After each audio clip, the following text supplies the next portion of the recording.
Hello dear students, myself Dhirendra Pandey from Gorakhpur Uttar Pradesh. और हम लोग सॉल्व कर रहे थे एक्सरसाइज 2 क्वेश्चन नंबर 15 तक पिछले लेक्चर में हमने कवर कर दिया था। आज के लेक्चर में हम आगे डिस्कस करेंगे क्वेश्चन नंबर 16। ठीक, तो चलिए शुरुआत करते हैं। क्वेश्चन नंबर 16 आप पॉज करिए, रीड करिए और सॉल्व करिए। क्या कह रहा है? A canonical structure will be more stable if, देखो बेटा हमने रूल बताया था आप लोगों को किसी कैनोनिकल स्ट्रक्चर की स्टेबिलिटी के लिए कौन का, बहुत फंडामेंटल रूल था। तो यूजुअली बहुत सारे केसेस इससे सॉल्व हो जाते हैं। सबसे पहले हम लोग क्या देखते हैं? सबसे पहले हम लोग देखते हैं नंबर ऑफ कोवेलेंट बॉन्ड। तो अगर नंबर ऑफ कोवेलेंट बॉन्ड किसी के पास ज्यादा है उसकी स्टेबिलिटी ज्यादा होगी। फिर चेक करते हैं ऑक्टेट, सारे एटम का ऑक्टेट कंप्लीट होना चाहिए। फिर चेक करते हैं फॉर्मल चार्ज मिनिमम होना चाहिए। फिर चेक करते हैं negative charge on more electronegative atom.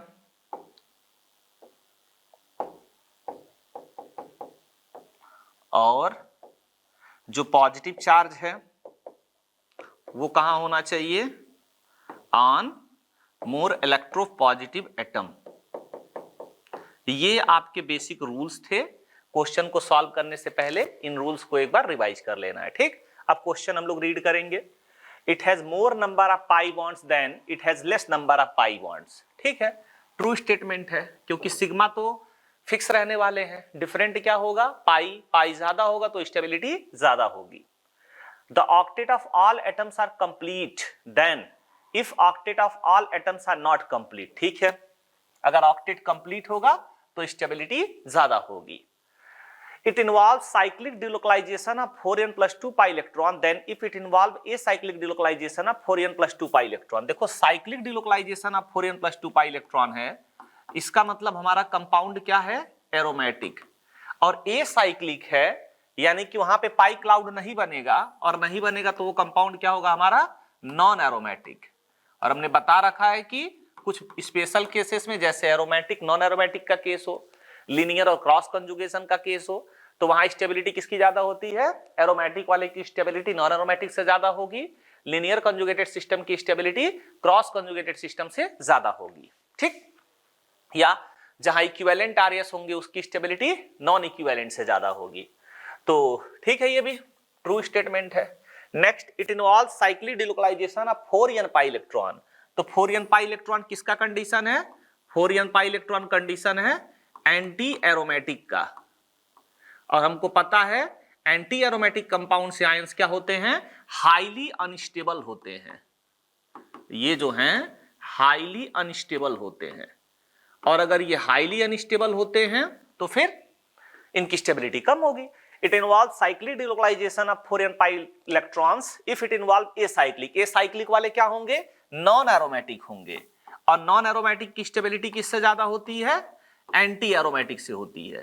तो इस हिसाब से अगर देखेंगे तो ये स्टेटमेंट क्या है? फॉल्स है। Positive charge in are more electronegative atom. नहीं भाई, पॉजिटिव चार्ज कहां होना चाहिए? मोर इलेक्ट्रोपॉजिटिव एटम पे होना चाहिए। Then if positive charge on less electronegative atom. False statement है, लेस इलेक्ट्रोनिगेटिव एटम पे मोर स्टेबल होगा। Negative charge in on more electronegative atom than if negative charge in on less electronegative atom. सही बात है, मोर electronegative atom पे होगा तो stability ज्यादा होगी, और लेस इलेक्ट्रोनिगेटिव एटम पे होगा तो स्टेबिलिटी क्या होगी? कम होगी। तो ये स्टेटमेंट क्या है? ट्रू है। ठीक है, तो बस ये पूरा कॉन्सेप्ट आपका क्लियर हो गया। तो कल के इस क्वेश्चन से आप लोगों का रेजोनेंस का कॉन्सेप्ट क्लियर हो गया था, और आज के इस क्वेश्चन से आप लोगों का स्टेबिलिटी का कॉन्सेप्ट क्लियर हो जाएगा। ठीक, अगला टॉपिक है which of the following has higher resonance energy. तो देखो रेजोनेंस एनर्जी में क्या होता है? कोई भी मॉलिक्यूल अगर रेजोनेंस करता है तो रेजोनेंस की वजह से उसकी पोटेंशियल एनर्जी डिक्रीज हो जाती है, और जितनी पोटेंशियल एनर्जी डिक्रीज होती है वही उसकी क्या होती है? रेजोनेंस एनर्जी होती है। तो बेसिक कॉन्सेप्ट है। या किसी मॉलिक्यूल की एनर्जी के बारे में अगर हम देख रहे हैं, स्टडी कर रहे हैं, और अगर उसकी थ्योरेटिकल एनर्जी x है और एक्सपेरिमेंटल एनर्जी y है, तो ये जो थ्योरेटिकल माइनस एक्सपेरिमेंटल एनर्जी का डिफरेंस होता है वो क्या कहलाता है? हम लोगों का रेजोनेंस एनर्जी कहलाता है। ठीक, मतलब हमने थ्योरेटिकली देखा तो उसकी एनर्जी कुछ और आई, एक्सपेरिमेंटली मेजर किया तो कुछ और आई, उन दोनों एनर्जीज का डिफरेंस लेंगे तो वो क्या हो जाएगा, रेजोनेंस एनर्जी हो जाएगा। जितना ज्यादा डिफरेंस होगा रेजोनेंस एनर्जी उतनी ज्यादा होगी और वो मॉलिक्यूल की स्टेबिलिटी उतनी ज्यादा होगी। तो बेसिकली जो है, या ऐसे कह सकते हैं बहुत थ्योरेटिकल डेफिनेशन, कि किसी भी मॉलिक्यूल का आयन का जो मोस्ट स्टेबल आरएस होगा, कौन, मोस्ट स्टेबल आरएस, जैसे मान लो कोई मॉलिक्यूल है अपने पास, उसके 3 आरएस बन रहे हैं, ये आरएस 1 हो गया, ये आरएस 2 हो गया, ये आरएस 3 हो गया। अब ये फर्स्ट है, ये सेकेंड है, ये थर्ड है, तो कौन ज्यादा स्टेबल होगा, फर्स्ट वाला ज्यादा स्टेबल होगा। और रेजोनेंस हाइब्रिड क्या होता है, ये सारे कैनोनिकल या कंट्रीब्यूटिंग स्ट्रक्चर से ज्यादा स्टेबल होता है। ठीक है, पिछले सेशन में हमने पढ़ा था इसको। तो रेजोनेंस हाइब्रिड हो गया ये आप लोगों का जो रियल होता है, और ये जो आप लोगों का मोस्ट स्टेबल आरएस हो गया, इनके बीच का जो एनर्जी डिफरेंस होता है वो रेजोनेंस एनर्जी कहलाता है। लेकिन यार जो मोस्ट स्टेबल रेजोनेटिंग स्ट्रक्चर है वो तो एग्जिस्ट करेगा ही नहीं, ये सब रियल होते ही नहीं है। तो हमको जो है किसी रिएक्शन के थ्रू इस एनर्जी को मेजर करना होता है, जैसे heat of hydrogenation, heat of combustion, है ना, इन एनर्जीज के थ्रू हम लोग इसको क्या करते हैं, कंपेयर करते हैं। बहरहाल थ्योरी पार्ट थोड़ा लेंदी हो जाएगा, तो जैसे जैसे हम क्वेश्चन देखते जाएंगे उसके अकॉर्डिंग आप लोगों को कॉन्सेप्ट समझाते जाएंगे। उनको अगर आप एक बार समराइज कर लेंगे फाइनली, तो आपका पूरा कॉन्सेप्ट क्या हो जाएगा, क्लियर हो जाएगा। लेकिन कुछ छोटी छोटी बातें हैं, जैसे अगर आपके पास कोई कंपाउंड एरोमेटिक है और कोई कंपाउंड नॉन एरोमेटिक है, और इन दोनों में पूछा जाए किसकी रेजोनेंस एनर्जी ज्यादा होने वाली है, तो एरोमेटिक कंपाउंड की रेजोनेंस एनर्जी नॉन एरोमेटिक से क्या होगी, ज्यादा होगी। दूसरा, अगर आपके पास कोई आरएस आप ड्रॉ कर रहे हो, वहां पे इक्विवेलेंट आरएस आ रहा है और एक में नॉन इक्विवेलेंट आरएस आ रहा है, तो इक्विवेलेंट आरएस वाले स्ट्रक्चर की जो रेजोनेंस एनर्जी होगी वो क्या होगी, ज्यादा होगी। ठीक, अगर ये दो चीजें नहीं मिलती हैं तो कोई ऐसा स्ट्रक्चर जिसके अंदर हाइपर कंजुगेशन ज्यादा हो, उसकी स्टेबिलिटी जो होगी, मतलब हाइपर कंजुगेशन से भी आप चेक कर सकते हैं। ठीक, जिसमें हाइपर कंजुगेशन ज्यादा उसकी रेजोनेंस एनर्जी ज्यादा, या इंडक्टिव इफेक्ट भी चेक कर सकते हैं। तो इसका एक छोटा सा ट्रिक होता है, एराही। तो यहां पे सबसे पहले एरोमेटिसिटी चेक करेंगे, फिर इक्विवेलेंट आरएस चेक करेंगे, फिर उसके अंदर रेजोनेंस चेक करेंगे, फिर हाइपर कंजुगेशन चेक करेंगे, और फाइनली फिर क्या चेक करेंगे, इंडक्टिव इफेक्ट। एरोमेटिक में भी अगर कंपाउंड क्वासी एरोमेटिक है, क्या है, क्वासी एरोमेटिक, तो उसकी रेजोनेंस एनर्जी और ज्यादा होगी, है ना। अब क्वासी एरोमेटिक के साथ वो फिर ये क्वासी एरोमेटिक हो गया और फिर एरोमेटिसिटी हो गई, तो क्वासी एरोमेटिक और एरोमेटिक में कौन ज्यादा होगा, क्वासी एरोमेटिक वाला ज्यादा होगा, क्योंकि वहां पे क्या मिलता है, इक्विवेलेंट आरएस मिलता है। तो ये एक हम लोगों का बेसिक हो गया। और छोटी छोटी चीजें होंगी, जैसे मान लो आपके पास एक क्विक रिवीजन है, स्किप कर सकते हैं जिनका अच्छे से प्रिपेयर हो, इसको बहुत टाइम देंगे तो 1 घंटे यही चला जाएगा। और अगर आपके पास कोई क्वेश्चन है, जैसे मान लो इस तरह से, ये अगर आपके पास आइसोलेटेड बेंजीन रिंग है, तो इसकी जो रेजोनेंस एनर्जी होती है वो फ्यूज रिंग से ज्यादा होती है। अगर दो अपने पास आइसोलेटेड बेंजीन रिंग हैं, तो उसकी जो रेजोनेंस एनर्जी होती है वो फ्यूज से क्या होती है, ज्यादा, क्योंकि बेंजीन के 2 इक्विवेलेंट आरएस होते हैं, इस वाले के भी 2 इक्विवेलेंट आरएस होंगे, तो टोटल कितने आरएस हो गए, 4 इक्विवेलेंट आरएस हो गए, और इसके पास 3 नॉन इक्विवेलेंट आरएस होंगे। ठीक, तो जब भी आइसोलेटेड रिंग होगा तो उसकी स्टेबिलिटी फ्यूज वाले से उसी के करस्पॉन्डिंग क्या होगा, ज्यादा होगा। सिमिलरली अगर आपके पास, चलो बाकी अगर कभी रेजोनेंस एनर्जी आप लोगों से एक ही कंपाउंड की अलग अलग आरएस से पूछता है, तो वहां पे रेजोनेंस एनर्जी डिफाइन नहीं होगी, उनकी कंपेयर नहीं करेंगे, क्योंकि एक ही कंपाउंड के वो आरएस हैं, है ना। तो एक ही कंपाउंड के लिए आरएस के लिए कोई रेजोनेंस एनर्जी की बात नहीं होगी, डिफरेंट कंपाउंड्स के लिए बात होती है। जैसे अगर कहा जाए एक बेंजीन रिंग ये हो गया और ये दूसरा बेंजीन रिंग हो गया, दोनों में रेजोनेंस एनर्जी बताओ, बात ही नहीं होगी, क्योंकि ये दोनों एक दूसरे की क्या है, आरएस हैं। तो इस बात का भी ध्यान हमको रखना होगा। तो ये कुछ छोटे छोटे रूल्स थे आप लोगों के पास, जिसके थ्रू हम लोग प्रॉब्लम्स को क्या करेंगे, सॉल्व करेंगे। बहरहाल इसमें देखो, which of the following pairs has higher resonance energy, एक बार खुद से ट्राई कर सकते हो। जैसे सबसे पहला ऑप्शन देखो, CH3 COOH, और दूसरा है CH3 COO माइनस, Na+ है। इसमें अगर आरएस ड्रॉ करोगे, वर्क तो करना पड़ेगा ना, RS ड्रॉ करोगे तो ये हो जाएगा O माइनस OH प्लस, और यहां पे अगर RS ड्रॉ करते हो तो जो स्ट्रक्चर यहां पे है एज इट इज वही स्ट्रक्चर आपको रिपीट करने वाला है। और ऐसे कंडीशन में ये क्या करेगा, इक्विवेलेंट RS है, और यहां पे क्या है, नॉन इक्विवेलेंट RS है। और हमने क्या बताया, इक्विवेलेंट RS की स्टेबिलिटी नॉन इक्विवेलेंट से क्या होती है, ज्यादा, या इक्विवेलेंट की जो रेजोनेंस एनर्जी होगी नॉन इक्विवेलेंट से क्या होगी, ज्यादा होगी। तो किसकी रेजोनेंस एनर्जी ज्यादा होगी, इक्विवेलेंट वाले की। अगेन वही चीज, ये आप लोगों का सॉल्यूशन है, और साइड में एक्सप्लेनेशन या रीजन लिख सकते हैं कि क्यों ज्यादा है। जब भी आप रफ सीट पे सॉल्व करेंगे, सीट में ऐसे करके बस नहीं सॉल्व करेंगे कि आंसर दे दिया आपने, आपको आ रहा है फिर भी आप उसका रीजन बगल में लिखेंगे, एक्सप्लेनेशन बोल लो या रीजन बोल लो कि क्यों आपका स्ट्रक्चर ज्यादा स्टेबल हुआ, जिस रूल के थ्रू हुआ वह प्रॉपरली लिखिए, तो मजा आएगा फिर प्रैक्टिस करने में। ठीक, अब आगे बढ़ते हैं, दूसरा क्वेश्चन ट्राई करिए आप, बी पार्ट इसका। बी पार्ट क्या कह रहा है, यहां देखो क्या हो रहा है, CH2 double bond CH O minus, यहां negative charge with lone pair, ये इस तरह से डिलोकलाइज हो रहा है, यहां पे ये आ गया। अभी पहले भी इसके पास चार्ज था और दूसरे स्ट्रक्चर में भी चार्ज डेवलप हुआ, निगेटिव चार्ज किसके पास आ गया, कार्बन के पास आ गया। इन दोनों में कोई पूछता है कौन ज्यादा स्टेबल होगा, तो ऊपर वाला स्टेबल होगा। ठीक है, बहरहाल वो क्वेश्चन नहीं है अपना। दूसरा पार्ट है CH2 डबल बॉन्ड CH, और ये क्या हो गया, OH। यहां पे कोई चार्ज का सेपरेशन नहीं है, यहां पे निगेटिव चार्ज आ जाएगा, यहां पे क्या होगा, CHOH प्लस। तो इसका जो RS ड्रॉ हो रहा है वो बहुत अच्छा स्टेबल नहीं है, और इसका RS क्या है, स्टेबल है। तो किसकी स्टेबिलिटी ज्यादा होगी, इसकी ज्यादा होगी, तो रेजोनेंस एनर्जी इस वाले की ज्यादा हो जाएगी।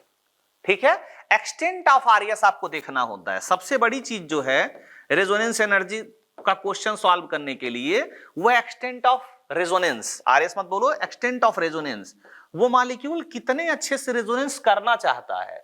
जितना अच्छा रेजोनेंस करेगा उसका रेजोनेंस एनर्जी उतना ज्यादा होगा। ये क्यों करना चाहेगा रेजोनेंस, खूब अच्छा स्टेबल है, वो अनस्टेबल हो रहा है, ये क्या, ये ठीक है, O पे माइनस था, C पे माइनस चला गया, चार्ज पहले भी था, चार्ज जब भी है, तो यहां चार्ज का सेपरेशन हुआ, और चार्ज का सेपरेशन होगा तो उसकी स्टेबिलिटी क्या होगी, घटेगी। ठीक है, नेक्स्ट ट्राई करते हैं। तो जिसमें जितना अच्छा रेजोनेंस, अब अच्छे में इक्विवेलेंट को बहुत अच्छा माना जाता है, इस वजह से इक्विवेलेंट नॉन इक्विवेलेंट से ज्यादा हो जाता है। तीसरा वाला यहां पे देखेंगे अगर आप लोग, COO माइनस है। अब अगर COO माइनस है, पहली बात तो ये इसके साथ जाएगा, इसके साथ जाएगा तो ये खुद रेजोनेंस करेगा, और यहां पे नेगेटिव आ जाएगा, तो ये इक्विवेलेंट RS डेवलप हो रहा है इनके बीच में। बाकी ये रिंग के साथ करेगा, ये अपने आप में तो करेंगे ही करेंगे, रिंग के साथ भी करेंगे, तो नंबर ऑफ RS आपके बढ़ेंगे। बट ये दो इक्विवेलेंट RS इसके पास मिल रहे हैं, मतलब एक्सटेंट ऑफ रेजोनेंस क्या बहुत अच्छा है। यहां अगर बात करोगे तो ये फिनॉक्साइड आयन, इसके बारे में पता ही होगा, ये 5 RS बनेंगे इसके, ये यहां आएगा, और क्या हो रहा है, यहां पे कोई इक्विवेलेंट RS आप लोगों को नहीं मिल रहा है। ऊपर से ऑक्सीजन पे पहले नेगेटिव चार्ज था, किसके ऊपर आ गया, कार्बन के ऊपर। तो यहां पे एक्सटेंट ऑफ रेजोनेंस, वो जो 5 बनेंगे वो तो अलग है, ये जो दो इक्विवेलेंट RS बन रहे हैं ये बहुत अच्छी स्टेबिलिटी प्रोवाइड करेंगे इस चीज को। ठीक है, जिस वजह से इसकी रेजोनेंस एनर्जी इस वाले से क्या होगी, ज्यादा होगी। ठीक, तो बने रहिए क्वेश्चंस के साथ। थोड़े बहुत अगर कॉन्सेप्ट में आपको प्रॉब्लम है भी तो क्वेश्चन करते करते सारे कॉन्सेप्ट आपके क्लियर हो जाएंगे। नेक्स्ट देखो क्या हो रहा है, यहां पे दो आइसोलेटेड रिंग हैं, एक रिंग के लिए 150 किलो जूल पर मोल एनर्जी है, तो दो रिंग के लिए एडिशनली अलग अलग कितने हो जाएंगे, 300। ऊपर से ये दो इक्विवेलेंट RS इसके होंगे, दो इक्विवेलेंट RS इसके होंगे, तो टोटल कितने हो जाएंगे, 4 इक्विवेलेंट RS। और यहां पे नैप्थलीन हो गया, ये इसके पास 3 RS होते हैं, वो भी क्या, नॉन इक्विवेलेंट। तो वैसे तो डायरेक्ट किया जा सकता था, लेकिन फिर भी 4 अलग अलग इक्विवेलेंट RS हो गए, और वहां पे 3 नॉन इक्विवेलेंट RS हो गए, तो किसकी स्टेबिलिटी ज्यादा या रेजोनेंस एनर्जी ज्यादा, इस वाले की ज्यादा होगी। नेक्स्ट यहां पे फिर से बेटा दो इक्विवेलेंट RS बनेंगे इसके पास, और अगर दो इक्विवेलेंट RS हैं तो फिर उस मॉलिक्यूल की स्टेबिलिटी क्या होने वाली है, ज्यादा होने वाली है। बाकी यहां भी रेजोनेंस होगा, पाई अल्टरनेट पाई, किसी तरह से ब्रेक कर सकते हैं, ये यहां आ जाए, ये यहां आ जाए, ये यहां आ जाए तो 3 नॉन इक्विवेलेंट आरएस बनेंगे। और हमको पता है इक्विवेलेंट आरएस की रेजोनेंस एनर्जी नॉन इक्विवेलेंट से क्या होगी, ज्यादा होगी। तो इसका रेजोनेंस एनर्जी क्या होगा, इस वाले से ज्यादा होगा। ठीक, समझ में आ गया, बहुत अच्छी बात। तो अगले क्वेश्चन की तरफ बढ़ते हैं। विच of the following pair has less resonance energy. ठीक है, कॉन्सेप्ट पुराना ही है, CO3 2- है। अब अगर CO3 2- है तो इसके आरएस के बारे में अगर हम लोग बात करेंगे तो क्या हो जाएगा, ये निगेटिव चार्ज यहां डिलोकलाइज होगा, ये बॉन्ड यहां ब्रेक हो जाएगा, O पे माइनस यहां डबल बॉन्ड, अगेन ये निगेटिव डिलोकलाइज होगा और ये बॉन्ड यहां ब्रेक हो जाएगा। तो क्या हो जाएगा फिर CO- डबल बॉन्ड O-। तो ध्यान से देखोगे तो इस स्ट्रक्चर में क्या मिलेगा, 3 इक्विवेलेंट आरएस मिलेंगे आप लोगों को। ठीक, और दूसरे वाले की अगर बात करें HCOO-, अगर ये आरएस करेगा तो इस तरह से बॉन्ड टूटेगा HCO-। इस बार केस शानदार है, क्यों, यहां पे 2 इक्विवेलेंट आरएस मिलेंगे। अब बात इक्विवेलेंट आरएस की हो गई तो इक्विवेलेंट से तो काम बनने वाला नहीं, तो अब नंबर आप एक्सटेंट की बात कर रहे हैं तो कितने अच्छे से हो रहा है और कितना हो रहा है। एक्सटेंट का मतलब स्ट्रेंथ कितनी है और नंबर कितना है। मतलब एक्सटेंट की अगर बात करेंगे तो 2 चीजें होती हैं, एक तो स्ट्रेंथ कितनी है और दूसरी चीज क्या, नंबर कितना है। तो स्ट्रेंथ दोनों की लगभग बराबर है, लेकिन इसके पास 3 इक्विवेलेंट आरएस है, इसके पास 2 इक्विवेलेंट आरएस है, तो किसकी रेजोनेंस एनर्जी ज्यादा होगी, CO3 2- की। तो ये मोर रेजोनेंस एनर्जी और ये लेस रेजोनेंस एनर्जी। तो आंसर आपका HCO-, क्योंकि पेपर में लेस पूछा गया है ना, तो मतलब ऑब्जेक्टिव टाइप क्वेश्चन और टिक करना हो कि लेस कौन होगा तो कहीं CO3 2- ना हो। ठीक है, तो ये हो गया इक्विवेलेंट के बेसिस पे क्वेश्चन सॉल्व। नेक्स्ट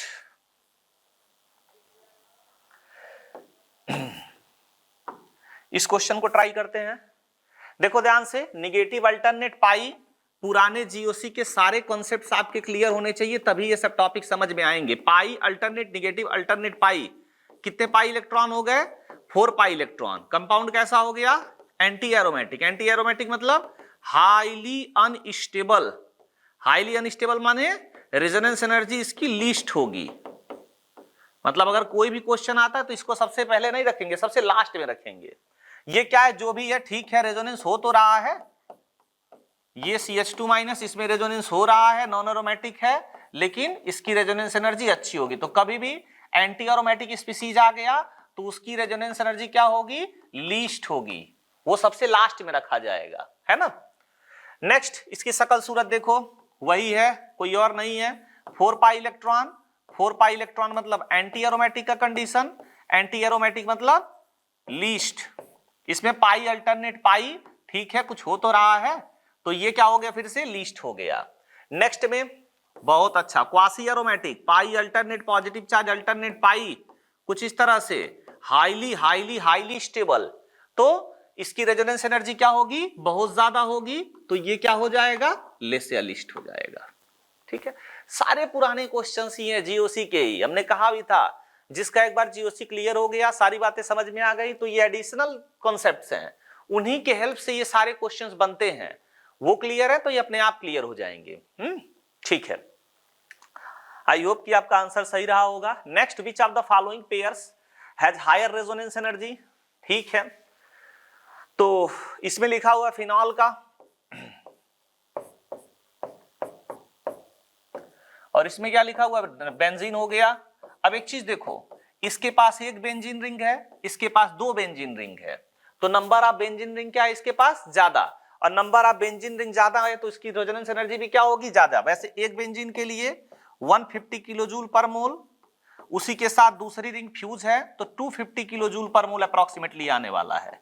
तो बहुत होगा तो इस फिनॉल की वजह से थोड़ी बहुत रेजोनेंस एनर्जी बढ़ेगी, लेकिन इतनी नहीं बढ़ेगी जिससे कि वो तो 250 को एक्सटेंड कर जाएगा। ठीक, और इससे भी ज्यादा किसका होगा, 3 मेंबर वाले रिंग का, है ना। तो बस ये ध्यान रखना है, number of ring, fused ring की बात हो रही है। अब आइसोलेटेड होगा तो आइसोलेटेड इससे भी ज्यादा हो जाएगा। अब इसी तरह से आइसोलेटेड का क्वेश्चन आ जाए तो वो इससे भी ज्यादा, तो रेजोनेंस एनर्जी सबसे ज्यादा इसकी हो जाएगी। इसीलिए कह रहे हैं छोटे छोटे क्वेश्चंस हैं, बने रहेंगे तो कॉन्सेप्ट आपके और अच्छे से क्लियर होंगे। एक बार पता चल गया, अगेन ये रिपीट होगा, फिर रिपीट होगा, फिर रिपीट होगा, तो क्वेश्चन सॉल्व करने में आपको डिफिकल्टी नहीं होगी। चलो नेक्स्ट ट्राई करते हैं। ये अपने पास अगेन वही क्वेश्चन, एक रिंग, दो आइसोलेटेड बेंजीन रिंग है, 300 किलो जूल पर मोल एनर्जी हो जाएगी, बहुत ज्यादा रेजोनेंस एनर्जी होगा। ये थोड़ा बहुत रेजोनेंस में आएगा, इससे क्या ही हो जाने वाला है, तो इसकी रेजोनेंस एनर्जी ज्यादा हो जाएगी। ठीक, यहां आ जाओ, अति सुंदर, पाई अल्टरनेट पाई 3RS बनेंगे, पाई अल्टरनेट पाई 3RS बनेंगे। यार दोनों में नंबर ऑफ RS सेम हो गए, नॉन इक्विवेलेंट हैं, एक जैसी शकल सूरत वाले हैं, तो फिर क्वेश्चन कैसे सॉल्व होगा बताए तो थे। यहां पे ध्यान से देखोगे तो लीनियर कंजुगेशन हो रहा है, पाई अल्टरनेट पाई। यहां पे क्या हो रहा है, ये सिस्टम एक बार इसके साथ जा रहा है, ये सिस्टम एक बार इसके साथ जा रहा है, तो क्रॉस कंजुगेशन हो रहा है। और लीनियर की स्टेबिलिटी क्रॉस से क्या होने वाली है, ज्यादा, यानी कि लीनियर की रेजोनेंस एनर्जी क्रॉस से क्या होगी, ज्यादा होगी। ठीक, अच्छी बात। नेक्स्ट देखते हैं, यहां पे lone pair alternate pi bond कितने RS बनेंगे, 2 RS। कैसे, नॉन इक्विवेलेंट। यहां देखो lone pair alternate pi bond टूटेगा यहां पे, तो negative charge with lone pair आएगा, ये फर्दर डिलोकलाइज होगा, तो यहां पे आएगा कितने RS हो गए इसके, 3 RS हो गए, तो स्टेबिलिटी क्या होगी, ज्यादा, क्योंकि दोनों RS एक जैसे ही लगभग हैं, तो नंबर ऑफ RS ज्यादा होगा, तो एक्सटेंट ज्यादा होगा तो रेजोनेंस एनर्जी ज्यादा होगी। ठीक है, इनके पास आ जाओ, पाई अल्टरनेट पाई 3 RS बन रहे हैं इसके पास, 3 RS, वो भी कैसे, लीनियर। यहां देखोगे ये एक बार पाई अल्टरनेट पाई इसके साथ जाएगा, एक बार पाई अल्टरनेट पाई इसके साथ जाएगा, कितने RS बनेंगे, 3 RS, वो भी कैसे, क्रॉस कंजुगेशन वाले। लीनियर की स्टेबिलिटी अगर नंबर ऑफ RS सेम है तो क्रॉस से क्या होगी, ज्यादा होगी। सुनना ध्यान से। अब जैसे क्वेश्चन ये आ जाए, इस तरह से क्वेश्चन आ जाए, है तो क्रॉस का कंडीशन, लेकिन अगर नंबर ऑफ RS बढ़ गए तो इसकी रेजोनेंस एनर्जी क्या हो जाएगी, ज्यादा हो जाएगी, है ना। तो ये क्रॉस और लीनियर का कॉन्सेप्ट तब यूज करते हैं जब नंबर ऑफ RS क्या हो, सेम हो। अपने पास नंबर ऑफ RS क्या होना चाहिए, सेम होना चाहिए। ठीक, तो ये भी क्वेश्चन हम लोगों का हो गया। Next, which of the following pairs has less resonance energy. ठीक है, यहां पे देखो lone pair alternate pi bond क्या है ये, 6 पाई इलेक्ट्रॉन साइक्लिक है पूरा, पाई इलेक्ट्रॉन क्लाउड, तो ये कंपाउंड हम लोगों का क्या हो जाएगा, एरोमेटिक। यहां पे क्या है, कुछ नहीं है, नॉर्मल रेजोनेंस हो रहा है, लोन पेयर अल्टरनेट पाई अल्टरनेट, तो ये क्या है, नॉन एरोमेटिक। सब कुछ सेम है, रेजोनेंस हो रहा है, बशर्ते इसमें साइक्लिक पाई इलेक्ट्रॉन क्लाउड नहीं बन रहा है, तो एरोमेटिक नहीं हुआ, क्या हुआ, नॉन एरोमेटिक हुआ। और अगर ये नॉन एरोमेटिक है तो एरोमेटिक की रेजोनेंस एनर्जी नॉन एरोमेटिक से ज्यादा होगी, मतलब ये वाला ऑप्शन हमारा क्या हो जाएगा, लेस रेजोनेंस एनर्जी। यहां पे देखो निगेटिव अल्टरनेट पाई, फिर से 6 पाई इलेक्ट्रॉन मतलब क्या, एरोमेटिक की स्टेबिलिटी नॉन एरोमेटिक से ज्यादा, यानी कि रेजोनेंस एनर्जी ज्यादा, मतलब इसकी रेजोनेंस एनर्जी क्या हो जाएगी, कम हो जाएगी। ठीक, पॉज करके आप एक एक क्वेश्चन ट्राई करें अच्छे से। यहां देखो ये पूरा सिस्टम कैसा है, एरोमेटिक, क्यों, पाई अल्टरनेट पाई 6 पाई इलेक्ट्रॉन हो गए, यहां पे पाई अल्टरनेट पाई कुछ नहीं है, नॉर्मल रेजोनेंस हुआ बस, तो ये एरोमेटिक हुआ, और ये वाला नॉन एरोमेटिक हुआ, और एरोमेटिक की रेजोनेंस एनर्जी नॉन एरोमेटिक से ज्यादा होगी, तो इसकी रेजोनेंस एनर्जी लेस हो जाएगी। ठीक, हर कॉन्सेप्ट पे बराबर टाइम नहीं लगता है, एक बार हमने फंडामेंटल क्लियर कर लिया तो इन क्वेश्चंस पे अब टाइम नहीं लगेंगे। नेक्स्ट, लोन पेयर अल्टरनेट पाई, हमने एक लेक्चर में पूरा अच्छे से लगभग आधे घंटे तक एक्सप्लेन किया था कि ये जो आप लोगों का नाइट्रोजन का अगर ये रेजोनेंस करेगा, मतलब हेट्रो साइक्लिक टाइप का ये रिंग है, और इसमें एरोमेटिसिटी जब चेक करा रहे थे उसमें हमने बताया था थायोफीन, ये पायरोल हो गया, और वो आपका क्या कहते हैं, फ्यूरन हो गया। इनमें अच्छे से हमने एक्सप्लेन किया था कि किसकी रेजोनेंस एनर्जी ज्यादा होगी, सबसे ज्यादा थायोफीन की, फिर पायरोल की, और फिर थायोफीन की। फिलहाल इनमें अगर फ्यूरॉन की, इसमें अगर क्वेश्चन सॉल्व करें तो ऑक्सीजन के ऊपर पॉजिटिव चार्ज आएगा, यहाँ नाइट्रोजन के ऊपर पॉजिटिव चार्ज, कोई एडवांस लेवल एक्सप्लेनेशन की जरूरत नहीं है। और अगर ऐसा नहीं है तो इसकी रेजोनेंस एनर्जी ज्यादा होगी। ये क्वेश्चन तो बन जाएगा आसानी से। Next, compare the carbon nitrogen bond length the following species. अभी कल के मिक्स्ड प्रॉब्लम वाले लेक्चर में हमने डिस्कस किया था, जितना ज्यादा रेजोनेंस होगा,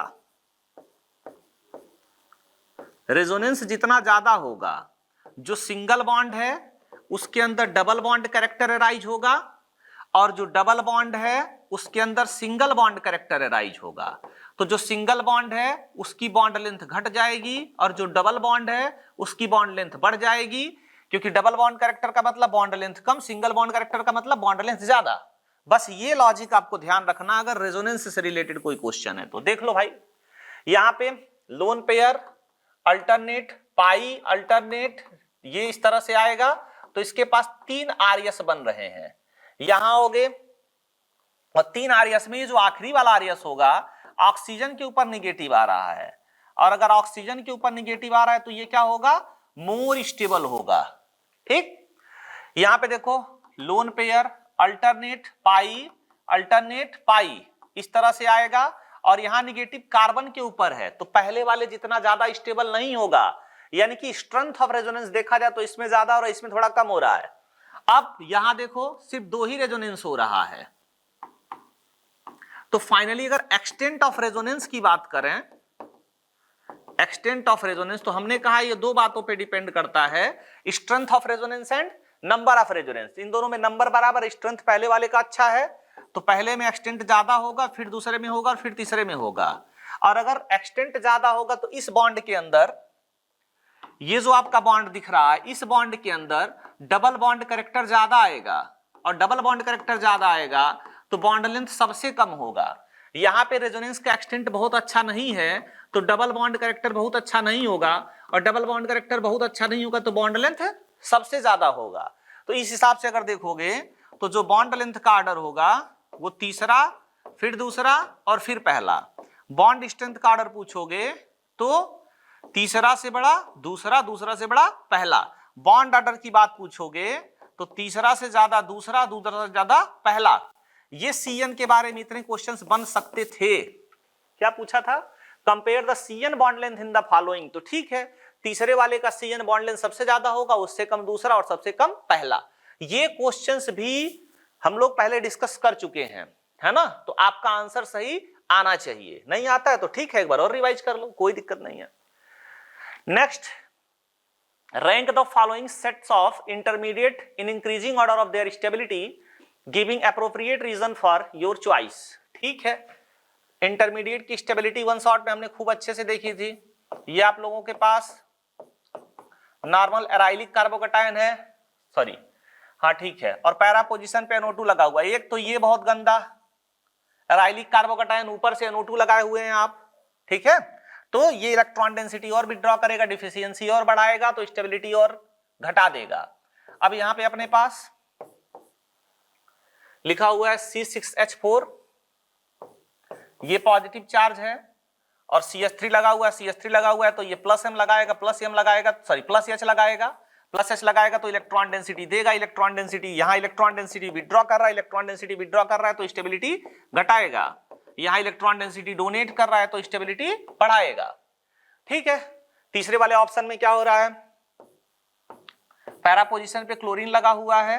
क्लोरीन के बारे में आपको आइडिया है, प्लस M माइनस I लगाता है, लेकिन डोमिनेटिंग क्या होता है, माइनस I के थ्रू ये इलेक्ट्रॉन डेंसिटी खींचेगा, इलेक्ट्रॉन डेंसिटी खींचेगा तो स्टेबिलिटी घटाएगा, लेकिन ये माइनस M से खींचेगा तो स्टेबिलिटी कम घटाएगा, सॉरी ज्यादा घटाएगा।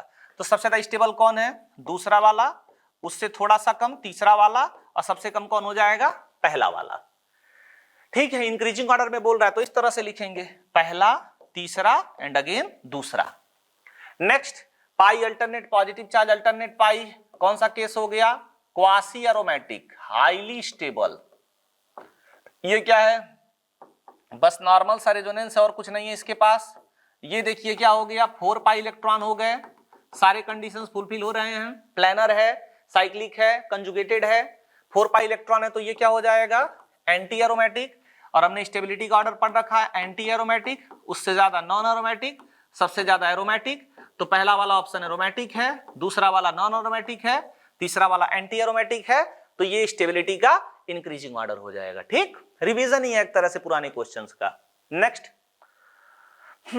Ordinarily the barrier to rotation about a carbon carbon double bond, मतलब इस बॉन्ड की बात हो रही है, रोटेट करना है तो इस बॉन्ड को तोड़ना पड़ता है usually, is quite high but compound A have a rotational barrier of only about 20 kilo calorie पर मोल। ठीक है, कह रहा है इस कंपाउंड का रोटेशनल बैरियर कम है। सही बात है, कम तो है। क्यों कम है?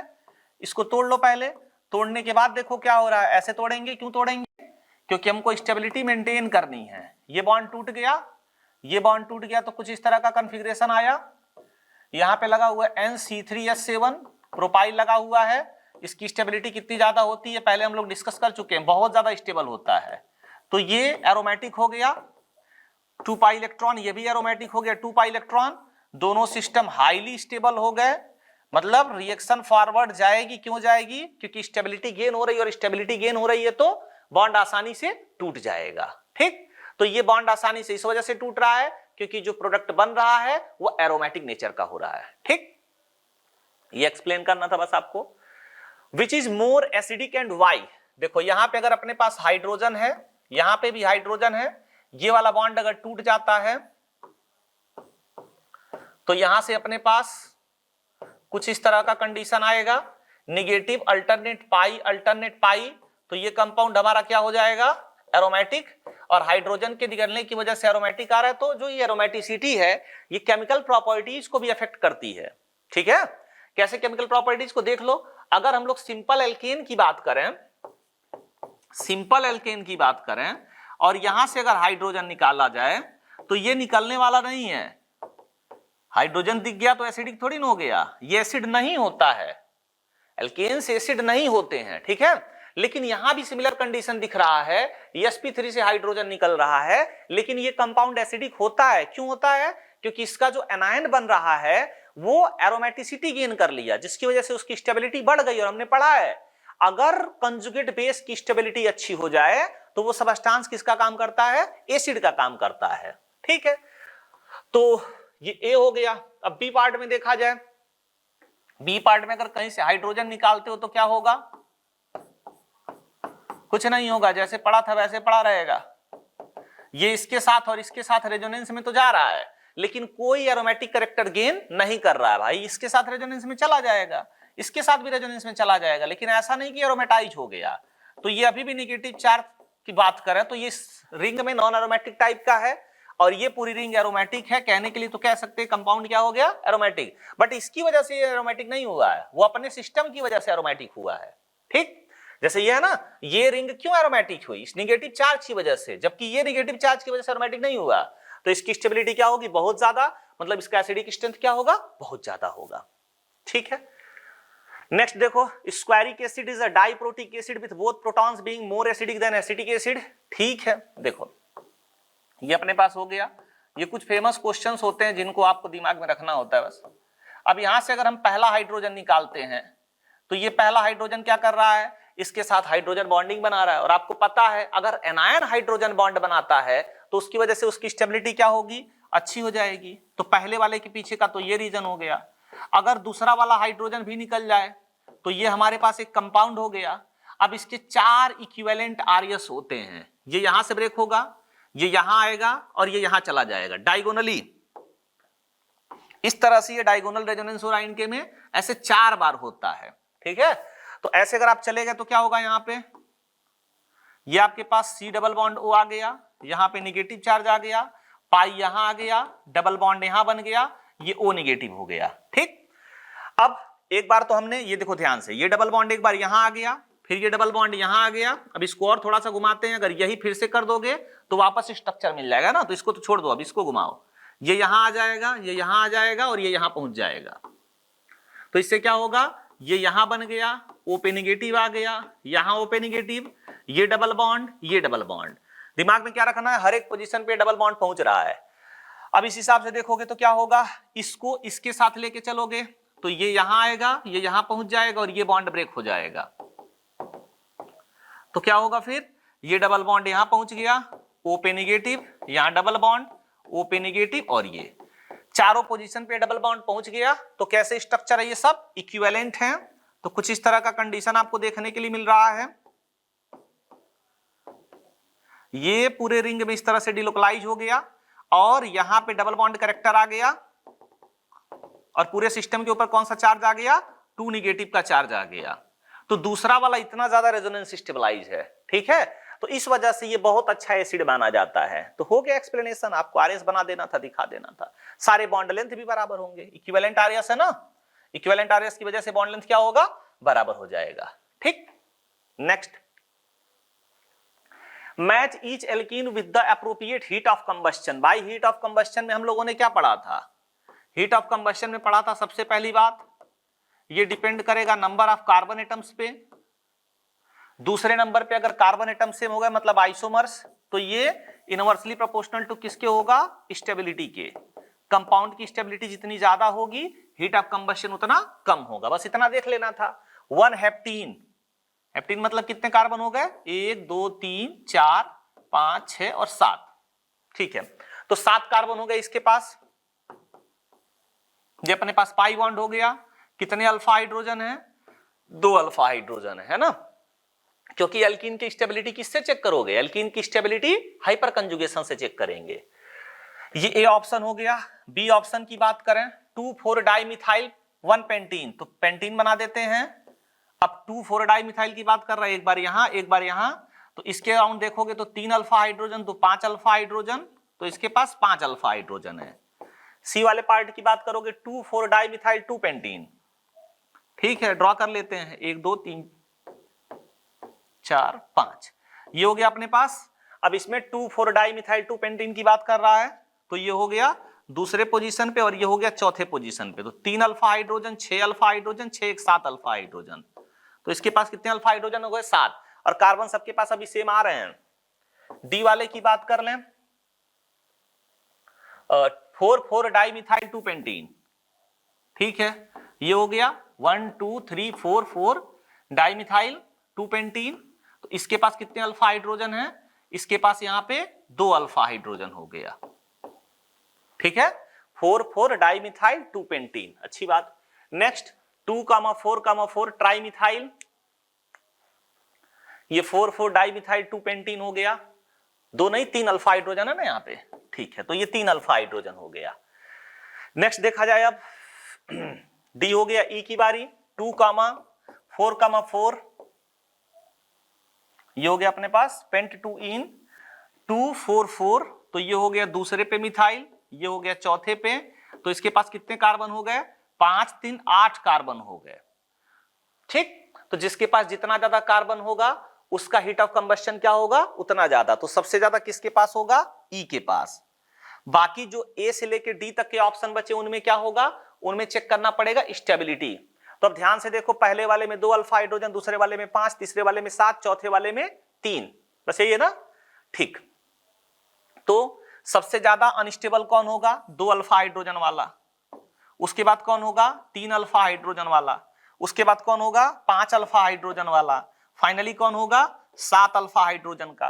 तो EADCB, अब अपने हिसाब से देख लो सबसे ज्यादा किसकी होगी हीट ऑफ कंबस्शन, ई वाले का 5 2 9 3, फिर ए वाले का, ए वाला कौन सा होगा 4 6 5 8, फिर डी वाला कौन सा होगा 4 6 5 0, फिर बी वाला 4 6 3 8, लास्ट में 4 6 3 2। भाई हमने ये ऑर्डर लिख दिया, अब जो डेटा इसी से मैच कर लो, ई वाले का सबसे ज्यादा, फिर उससे कम, फिर उससे कम, फिर उससे कम, ठीक। तो ध्यान से कैलकुलेशन करना, number of alpha hydrogen disturb नहीं होना चाहिए। जैसे इसमें 2 हो गया, इसमें ये 3 हो गया, 3 2 5 हो गया, इसमें देखोगे तो 3 3 6 6 1 7 अल्फा हाइड्रोजन, यहां देखोगे तो 3, यहां कुछ है ही नहीं, 3 अल्फा हाइड्रोजन, यहां 3 3 6, मतलब इसको तो काउंट ही नहीं करना ना, क्योंकि इसके पास कितने कार्बन है, 8 कार्बन है, ठीक। तो कहीं ना कहीं आपकी सारी चीजें रिवाइज हो रही हैं। रेजोनेंस खूब अच्छे से हमने रिवाइज किया, रेजोनेंस एनर्जी खूब अच्छे से रिवाइज किया, हीट ऑफ कंबस्शन हो गया, स्टेबिलिटी ऑफ इंटरमीडिएट हो गया। ये फायदा है प्रैक्टिस करने का।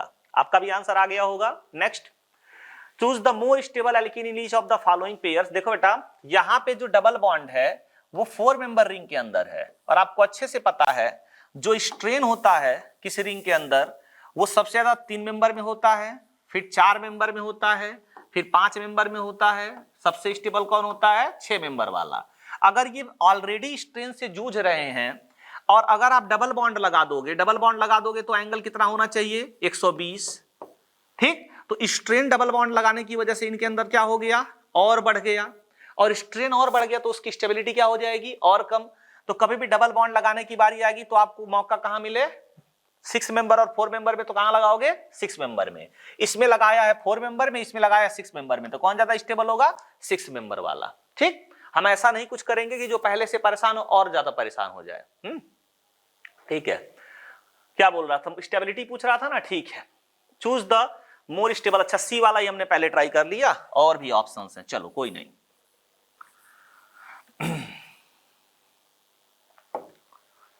स्टेबल एल्कीन पूछ रहा है, 1 मिथाइल साइक्लोहेक्सीन है,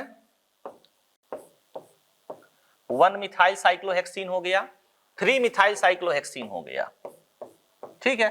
स्ट्रेन की वजह से कोई दिक्कत आने वाली नहीं है, क्यों नहीं आने वाली, क्योंकि दोनों में है, वैसे भी इसमें बहुत ज्यादा स्ट्रेन नहीं आएगा। फिलहाल यहां देखो, ये अपने पास 3 alpha hydrogen, 3 2 5 alpha hydrogen, 5 2 7 alpha hydrogen, तो कितने अल्फा हाइड्रोजन हो गए 7, यहां पे 2 और 1 3, कितने अल्फा हाइड्रोजन हो गए 3 अल्फा हाइड्रोजन। जिसके पास अल्फा हाइड्रोजन ज्यादा उसकी स्टेबिलिटी ज्यादा होगी। अगला आइसोप्रोपिनाइल, आइसोप्रोपिनाइल साइक्लोपेंटेन, आइसोप्रोपिनाइल साइक्लोपेंटेन, ये हो गया आइसोप्रोपाइल, यहां डबल बॉन्ड लगा दिए तो आइसोप्रोपिनाइल साइक्लोपेंटेन। यहां पे कितने अल्फा हाइड्रोजन 3, यहां पे कितना अल्फा हाइड्रोजन 1, तो कितने अल्फा हाइड्रोजन हो गए 4। यहां देखोगे एलाइल साइक्लोपेंटेन, तो ये आपका पेंटेन हो गया, यहां से आओगे अब ये आपका एलाइलिक साइक्लोपेंटेन हो गया, क्या हो गया एलाइलिक साइक्लोपेंटेन। इसके पास देखोगे तो कितने अल्फा हाइड्रोजन है, सिर्फ 2 अल्फा हाइड्रोजन है, और अगर 2 अल्फा हाइड्रोजन है तो फिर स्टेबिलिटी किसकी ज्यादा होगी, 4 अल्फा हाइड्रोजन वाले की, ठीक। तो ये तो बहुत बेसिक क्वेश्चन है, स्टेबिलिटी ऑफ एल्कीन या हाइपर कंजुगेशन में हमने खूब अच्छे से ये सब देखा था। Next, consider the given reaction, ठीक है ऐसा कुछ है ये। In the above reaction which one of the given ring will undergo reduction, देखो रिडक्शन की बात हो रही है तो हाइड्रोजन वहां ऐड होगा जो लेस स्टेबल सिस्टम होगा, मतलब पूरे रिंग के अंदर, इस पूरे सिस्टम के अंदर हाइड्रोजन, क्योंकि एलिवेटेड टेम्परेचर पे ये रिएक्शन होता है, नॉर्मल टेम्परेचर पे रिएक्शन नहीं होता है, तो ये रिएक्शन अच्छे से वहां फिजिबल होगा जो स्टेबिलिटी को कम करेगा, ठीक। तो स्टेबिलिटी को कम करने के लिए फैक्टर क्या, देखो इस पाई बॉन्ड की वजह से ये एंटी एरोमेटिक, ये एंटी एरोमेटिक, ये एंटी एरोमेटिक, तो अगर किसी एक पे हम अटैक करा दें, जैसे इसके ऊपर अटैक करा दें, ये डबल बॉन्ड खत्म हो गया, तो एक तो इसकी एरोमेटिसिटी चली गई और दूसरा एंटी एरोमेटिक गया, ठीक। तो किसी एक में कराएंगे तो एक एरोमेटिक कैरेक्टर जाएगा, एक एंटी एरोमेटिक कैरेक्टर जाएगा, तो हमको बहुत ज्यादा फायदा नहीं मिलेगा। लेकिन ऐसे अगर सब में करा देंगे तो aromatic anti aromatic, aromatic anti aromatic, कुछ नहीं मिलने वाला है। बट अगर हम लोग क्या करें, कुछ ऐसा कर दें कि ये वाला जो रिंग दिख रहा है आप लोगों को, इसी को हटा दें तीनों को, और जैसे इन तीनों को हटाएंगे ये आइसोलेटेड रिंग तो आपके पास रहेगा बेंजीन का, ठीक। लेकिन जिस कॉज की वजह से नॉन एरोमेटिक हो रहा था ये साइक्लोब्यूटेन, ये क्या होगा साइक्लोडाइब्यूटेन वाला, ये एंटी एरोमेटिक कैरेक्टर इसका खत्म हो जाएगा, तो इसी को पकड़ के क्या करा दो, इसी का करा देंगे रिडक्शन, और अगर रिडक्शन कराएंगे तो ये अपने पास आ जाएगा, इसकी एंटी एरोमेटिसिटी चली गई, और एंटी एरोमेटिसिटी चली गई तो स्टेबिलिटी क्या होगी, बढ़ जाएगी, ये सब गायब हो गया। ये अगेन एंटी एरोमेटिक से इसको फुर्सत मिला, इसको भी एंटी एरोमेटिक से फुर्सत मिला, और एंटी एरोमेटिक से फुर्सत मिला तो स्टेबिलिटी क्या होगी, ज्यादा हो जाएगी, ठीक है। ये भी एरोमेटिक हो गया, ये भी एरोमेटिक हो गया, तो एरोमेटिसिटी पे बहुत असर नहीं पड़ा, ये तो ठीक ठाक रहा। लेकिन जिस कॉज की वजह से ये सिस्टम एंटी एरोमेटिक थे वो कॉज आपका हट गया, ठीक। इस वजह से बीच वाले रिंग पे जाके क्या कराएंगे, रिडक्शन करा देंगे, यानी कि ए वाली रिंग। अब ऐसे क्वेश्चन जब आप एक बार प्रैक्टिस कर लेते हैं तो आपको समझ में आ जाता है कि क्या करना है। Next part, compare heat of hydrogenation, अच्छी बात है। हीट ऑफ हाइड्रोजिनेशन में हम लोगों ने क्या पढ़ा है, बेसिक सा रिवीजन चाहिए बस। हीट ऑफ हाइड्रोजिनेशन में हमने पढ़ा है एक्सरसाइज 1 की एक्सरसाइज को, अगर क्वेश्चंस को आप देखोगे तो हर एक टॉपिक की थ्योरी डिटेल में अच्छे से समझा दी गई, उसके साथ अच्छे अच्छे प्रॉब्लम्स भी हो गए है ना, ये तो बस उनका रिपीटिशन है। तो ये पहली बात डिपेंड करता है नंबर ऑफ पाई बॉन्ड, सबसे पहले तो यहां यही देखना है कि नंबर ऑफ पाई बॉन्ड ज्यादा हो। दूसरा, अगर पाई बॉन्ड सेम हो गया तो फिर स्टेबिलिटी, जितनी ज्यादा स्टेबिलिटी होगी हीट ऑफ हाइड्रोजनेशन उतना ही कम होगा। ठीक, तो ये बहुत बेसिक सा आप लोगों का कॉन्सेप्ट है और इसी के बेसिस पे आप लोगों को आगे बढ़ जाना। मतलब कहीं ना कहीं ये सारा क्वेश्चन जो हीट ऑफ कंबस्टन हुआ, हीट ऑफ हाइड्रोजनेशन हुआ, इनका लेना देना हाइपर कंजुगेशन से ठीक ठाक है, क्योंकि क्वेश्चन एल्कीन का पूछा जाएगा और एल्कीन की स्टेबिलिटी किससे गवर्न होती है? हाइपर कंजुगेशन से। ठीक, यहां देखो सबके पास रिंग है, रिंग के साथ साथ ये पाई बॉन्ड क्या कर रहा है? ये पाई बॉन्ड रेजोनेंस में इन्वॉल्व हो रहा है। ये पाई बॉन्ड रेजोनेंस में इन्वॉल्व नहीं है, ये पाई बॉन्ड रेजोनेंस में इन्वॉल्व नहीं है, ये पाई बॉन्ड रेजोनेंस में इन्वॉल्व नहीं है। तो सबसे ज्यादा स्टेबिलिटी किसकी होगी? ए की, क्योंकि इसके अंदर क्या है? रेजोनेंस। अब आ जाओ बी, सी और डी की, इनके अंदर रेजोनेंस नहीं है तो क्या है? हाइपर कंजुगेशन है। 3 3 6 1 7 2 9, कितने अल्फा हाइड्रोजन है इसके पास? 9 अल्फा हाइड्रोजन। यहां आओगे, बेंजीन वाला केस छोड़ देना ना, बस पाई बॉन्ड का काउंट करना। यहां आओगे, ये 3 हो गया, 3 1 4 अल्फा हाइड्रोजन हो गया। इसके पास आओगे तो सिर्फ कितने अल्फा हाइड्रोजन है? 2 अल्फा हाइड्रोजन। और जितना कम अल्फा हाइड्रोजन स्टेबिलिटी उतनी कम, स्टेबिलिटी जितनी कम हीट ऑफ हाइड्रोजनेशन उतना ज्यादा हो जाएगा। तो ये हो गया इनका इंक्रीजिंग ऑर्डर। ठीक, नेक्स्ट यहां आओ, पाई अल्टरनेट पाई रेजोनेंस में इन्वॉल्व हुआ। पाई अल्टरनेट कुछ नहीं, रेजोनेंस नहीं है। पाई अल्टरनेट कुछ नहीं, रेजोनेंस नहीं, मतलब पहले वाले ऑप्शन में क्या हो रहा है? रेजोनेंस। ये अच्छी बात है। दूसरे वाले ऑप्शन की अगर बात करोगे, ध्यान से देखो, इसके पास ये 3 alpha hydrogen, 5 alpha hydrogen, 7 alpha hydrogen और एक 8 अल्फा हाइड्रोजन आ रहे हैं। ठीक, इसके बाद यहां आ जाते हैं, इसके पास कितने हैं? 1 alpha hydrogen, 1 1 2 alpha hydrogen, 3 2 5 alpha hydrogen. तो इसके पास टोटल कितने अल्फा हाइड्रोजन हो गए? 5 अल्फा हाइड्रोजन। यहां आ जाओ, 1 alpha hydrogen, 1 1 2 alpha, 2 1 3 alpha hydrogen, 3 और 1 4 अल्फा हाइड्रोजन, 4 और 2 6 अल्फा हाइड्रोजन। तो इसके पास कितने अल्फा हाइड्रोजन हो गए? 6 अल्फा हाइड्रोजन हो गए। यहां पे आओ, 1 अल्फा हाइड्रोजन, इससे पूछोगे तो 2 अल्फा हाइड्रोजन, तो टोटल कितने हो गए? 3 अल्फा हाइड्रोजन। इसमें अगेन एक बार काउंट कर लिया जाए, यहां पे 2 अल्फा हाइड्रोजन, यहां पे एक 3 अल्फा हाइड्रोजन और यहां पे 3 6 अल्फा हाइड्रोजन। तो कितने अल्फा हाइड्रोजन हो गए इसके पास? 6 अल्फा हाइड्रोजन हो गए। यहां देखोगे तो 1 अल्फा हाइड्रोजन, इसकी वजह से यहां चेक करोगे तो 1 1 2 अल्फा हाइड्रोजन, यहां पे 2 4 अल्फा हाइड्रोजन, 4 2 6 अल्फा हाइड्रोजन हो गया आप लोगों का। ठीक, तो इन दोनों में नंबर ऑफ अल्फा हाइड्रोजन क्या आ रहा है? सेम आ रहा है। एक बार और काउंट कर सकते हो ताकि कोई दिक्कत ना आए। यहां पे 8 अल्फा हाइड्रोजन हो गए, यहां पे कितने अल्फा हाइड्रोजन होंगे? ये 1 हो गया, ये 3 1 4, अच्छा ठीक है कोई बात नहीं है। तो 6 अल्फा हाइड्रोजन यहां भी होगा, 6 अल्फा हाइड्रोजन यहां भी होगा। अब यहां देखो, इसमें सिस ट्रांस तो कुछ भी नहीं है, नॉर्मल है। यहां देखोगे तो इसमें भी सिस ट्रांस कुछ भी नहीं है, लेकिन इस वाले में देखोगे तो ये ट्रांस कॉन्फ़िगरेशन है। ये वाला क्या है? Trans configuration. और यहां देखोगे तो ये वाला कॉन्फ़िगरेशन क्या है? Cis configuration. और भाई अल्फा हाइड्रोजन सेम हो गए ना, तो सिस और ट्रांस में कौन सा ज्यादा स्टेबल होता है? ट्रांस वाला ज्यादा स्टेबल होता है विथ रिस्पेक्ट टू किसके? सिस के। तो अगर 6 अल्फा हाइड्रोजन है तो ये थोड़ा लेस स्टेबल है, और थोड़ा लेस स्टेबल है तो इसका हीट ऑफ हाइड्रोजनेशन क्या होगा? ज्यादा होगा। ठीक, तो इस हिसाब से देखोगे 3 अल्फा हाइड्रोजन, 6 6 वाले में ये 6 हो गया तो इसकी स्टेबिलिटी थोड़ी कम, हीट ऑफ हाइड्रोजनेशन ज्यादा, ये 8 हो गया और इसके अंदर क्या मिल रहा है? रेजोनेंस। ठीक, तो घबराना नहीं है, जब भी क्वेश्चन सामने आए आपको प्रॉपर्ली चेक करना है, फिर अगले कॉन्सेप्ट की तरफ क्या करना है? बढ़ना है। नेक्स्ट यहां पे देखोगे 3 alpha hydrogen, 6 alpha hydrogen, 8 alpha hydrogen, 10 alpha hydrogen. तो इसके पास कितने अल्फा हाइड्रोजन हो गए? 10 अल्फा हाइड्रोजन। यहां 2 अल्फा हाइड्रोजन, 4 अल्फा हाइड्रोजन। किसकी स्टेबिलिटी ज्यादा होगी? 10 वाले की। तो hydrogenation energy, heat of hydrogenation किसका ज्यादा होगा? 4 वाले का। यहां पाई अल्टरनेट पाई क्या हो रहा है? रेजोनेंस का फिनोमिनन। यहां रेजोनेंस से कोई लेना देना नहीं है तो इसकी स्टेबिलिटी ज्यादा होगी, तो कम वाले की हीट ऑफ हाइड्रोजनेशन एनर्जी ज्यादा हो जाएगी। समझ में आया? तो पुराने सारे टॉपिक से कुछ भी नया नहीं है, पुराने का ही बस क्या हो रहा है? रिवीजन हो रहा है। ठीक, और आगे बढ़ते हैं। अच्छा, ये कह रहा देखो फिर से वही जो क्वेश्चन हमने किया, ये ट्रांस पोजीशन पे है और ये किस पोजीशन पे है? सिस पोजीशन पे है। सेम साइड में ग्रुप्स हैं तो सिस, अपोजिट साइड में ग्रुप्स है तो ट्रांस हो जाएगा। ठीक, जैसे ये 2 ग्रुप है, सेम साइड में है तो सिस हो गया, और ऐसे हैं तो क्या हो गया? ट्रांस हो गया। अलग अलग डायरेक्शन में चलेगा ना, तो ठीक है। ट्रांस वाले की स्टेबिलिटी ज्यादा होती है तो हीट ऑफ हाइड्रोजनेशन क्या हो जाएगा? कम हो जाएगा। ठीक, यहां आ जाओ, पाई ही है, ये पाई हो गया, इसके पास कितने हाइड्रोजन है, एक अल्फा हाइड्रोजन है। इसकी बात करोगे अगर तो इसके पास कितने अल्फा हाइड्रोजन है, ये कार्बन कार्बन डबल बॉन्ड है, इसके बगल में देखेंगे 3 अल्फा हाइड्रोजन, और यहां पे चेक करेंगे तो 2 अल्फा हाइड्रोजन, तो टोटल कितने हो गए, 5 alpha hydrogen.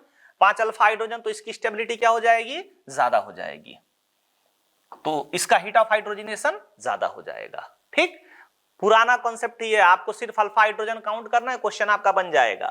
Next, stability order and heat of hydrogenation, मतलब दो चीजें कह रहा है, पहला आप लोगों को स्टेबिलिटी बताना है, और दूसरा स्टेबिलिटी के बाद क्या बताना है, हीट ऑफ हाइड्रोजनेशन बताना है। बहुत अच्छी बात है, हीट ऑफ हाइड्रोजनेशन बताने के लिए हमको क्या बताना पड़ेगा, स्टेबिलिटी तो बताना ही पड़ेगा।